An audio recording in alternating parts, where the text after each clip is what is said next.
ಎಲ್ಲ ಹೇಗಿದ್ದೀರಾ? ಬನ್ನಿ ಇವತ್ತು ವಿಡಿಯೋದಲ್ಲಿ ನಾನು ಯಾವ ರೆಸಿಪಿ ಮಾಡಿ ತೋರಿಸ್ತಾ ಇದ್ದೀನಿ ಅಂತ ನೋಡ್ಕೊಳ್ತೀರಂತೆ. ನಾನಂತೂ ಡಿಸೈಡ್ ಮಾಡಿಬಿಟ್ಟಿದ್ದೀನಿ. ಏನಂತ ಅಂದರೆ, ನನಗೆ ಗೊತ್ತಿರೋಷ್ಟು ಹೆಲ್ತಿಯಾದ ಡಯಟ್ಗೆ ಯೂಸ್ಫುಲ್ ಆಗೋಂಥ ವೆಯ್ಟ್ ಮ್ಯಾನೇಜ್ಮೆಂಟ್ಗೆ ಹೆಲ್ಪ್ ಆಗೋ ಥರ ರೆಸಿಪಿಗಳನ್ನ ತೋರಿಸ್ಕೋಬೇಕು ಅಂತ. ಎಷ್ಟು ಸಾಧ್ಯನೋ ನನಗೆ ಗೊತ್ತಿರೋಷ್ಟು ಅಪ್ಲೋಡ್ ಮಾಡ್ತೀನಿ. ಯಾರಿಗಾದರೂ ಉಪಯೋಗ ಆದರೆ ನನಗೂ ಒಂಥರ ಮನಸ್ಸಿಗೆ ಸಮಾಧಾನ ಅಲ್ವಾ. ಇವತ್ತಿನ ನಾನು ರೆಸಿಪಿ ಯಾವ್ದು ಮಾಡ್ತಾಯಿದ್ದೀನಿ ಅಂದರೆ, ಬಾರ್ಲಿ ಬಳಸ್ಕೊಂಡು ದೋಸೆ ಮಾಡ್ತಾಯಿದ್ದೀನಿ.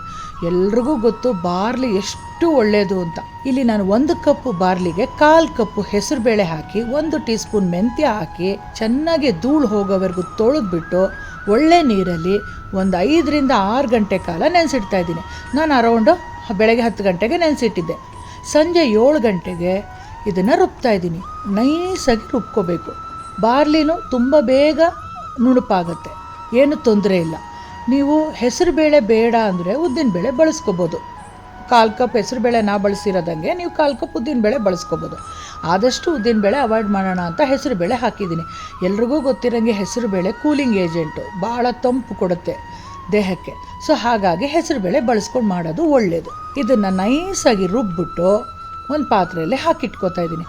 ನೋಡಿ, ರುಬ್ಬೇಕಾದ್ರೆ ಖಾರಕ್ಕೆ 1-2 ಹಸಿಮೆಣ್ಸಿಕಾಯಿ ಆದರೂ ಹಾಕ್ಕೊಳ್ಳಿ, ಒಣಮೆಣ್ಸಿಕಾಯಿ ಆದರೂ ಹಾಕ್ಕೊಳ್ಳಿ, ಒಂಚೂರು ಶುಂಠಿ, ಕರ್ಬೇವಿನ ಸೊಪ್ಪು, ಸ್ವಲ್ಪ ಫ್ಲೇವರ್ಗೋಸ್ಕರ ಅಷ್ಟೇ. ರುಬ್ಬಿಟ್ಟಾಗಲೇ ಹಾಕ್ಬಿಟ್ರೆ ಒಳ್ಳೆಯದು. ಈಗ ಪಾತ್ರೆಯಲ್ಲಿ ಹಾಕಿ ಸ್ವಲ್ಪ ಉಪ್ಪು ಸೇರಿಸ್ಬಿಟ್ಟು ಮಿಕ್ಸಿಲಿ ಇರೋದನ್ನು ಸ್ವಲ್ಪ ಬಳದ್ಬಿಟ್ಟು ಹಾಕಿ ಚೆನ್ನಾಗಿ ಮಿಕ್ಸ್ ಮಾಡಿ ಮುಚ್ಚಿಟ್ಬಿಟ್ಟು ಇಡೀ ರಾತ್ರಿ ಫರ್ಮೆಂಟೇಷನ್ಗೆ ಬಿಟ್ಟಿದ್ದೀನಿ. ನೋಡಿ, ಇಡೀ ರಾತ್ರಿ ಫರ್ಮೆಂಟಾಗಿ ಹಿಟ್ಟು ಎಷ್ಟು ಚೆನ್ನಾಗಿ ಉದುಗಿ ಬಂದಿದೆ ಅಂತ. ಇವಾಗ ಸೂಪರಾಗಿ ಹಿಟ್ಟು ರೆಡಿ ಇದೆ.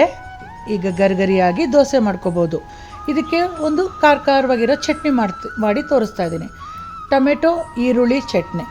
ಇಲ್ಲಿ ನಾನು 1 ಟೊಮೆಟೊ 1 ಈರುಳ್ಳಿನ ಕಟ್ ಮಾಡಿ, ಜೊತೆಗೆ ಖಾರಕ್ಕೆ ಹಸಿಮೆಣಸಿನ್ಕಾಯಿ, ಸ್ವಲ್ಪ ಹುಣಸೆ ಹಣ್ಣು, ಉಪ್ಪು, ಒಂದೇ ಒಂದು ಕರ್ಬೇವಿನ ಸೊಪ್ಪು, ಒಂದು 1/4 ಟೀ ಸ್ಪೂನಷ್ಟು ಬೆಲ್ಲದ ಪುಡಿ ಅಥವಾ ಸಕ್ಕರೆ ಹಾಕ್ಕೊಂಡು ರುಬ್ತಾ ಇದ್ದೀನಿ. ಸಕ್ಕರೆ ಬೆಲ್ಲ ಬಂದು ಆಪ್ಷನಲ್ಲು, ಬೇಕಿದ್ದರೆ ಹಾಕ್ಕೊಳ್ಳಿ, ಇಲ್ಲಾಂದ್ರೆ ಹಂಗೂ ಚೆನ್ನಾಗಿರುತ್ತೆ.